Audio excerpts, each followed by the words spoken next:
Across the US, supermarkets are again experiencing supply shortages of such basic goods as milk, eggs, and other household items. A wave of Omicron cases, global supply chain issues, labor shortages, and extreme weather are being blamed for the lack of goods. Another contributing factor, the trucking industry. Some 70% of goods delivered in the US are by road. The main lobbying group for the trucking company says it needs an extra 80,000 new drivers to get goods where they need to be.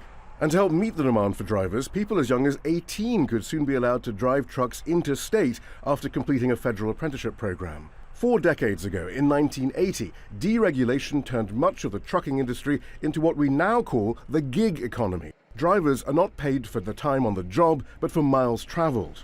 They basically give the company that you're going to deliver to or pick up from, they give them 2 hours free to sit there and do whatever they need to do. The driver doesn't get paid. Many truckers are classified as independent contractors, not employees, so companies don't pay for the upkeep of their trucks or invest in truck stops or warehouses. A trucker drives the allotted legal time and then stops wherever they are. You get after 5, 6 o'clock, especially here on the East Coast, 5 o'clock, you might be on the side of the road somewhere trying to find a spot. There is a shortage. There has been a steep decline in wages for truckers. Between 1977 and 1987, trucker compensation fell by some 35%. The average trucker salary is now around $50,000 a year. But there is another stark statistic. Trucking has an overall job turnover rate of between 74 and 92%. That is, between 7 and 9 out of 10 drivers leave their jobs after a year.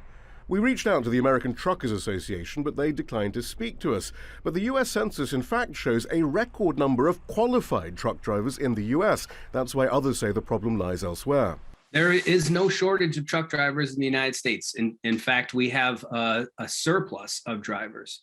We have millions of people in the US who've trained to become a truck driver and then decided not to do the job.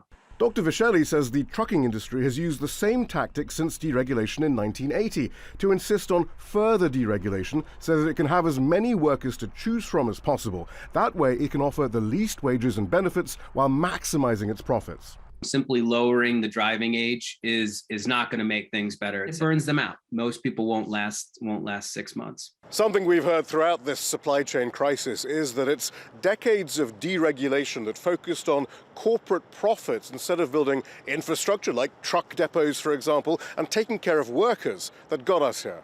Shihab, Rattansi, Al Jazeera, Maryland.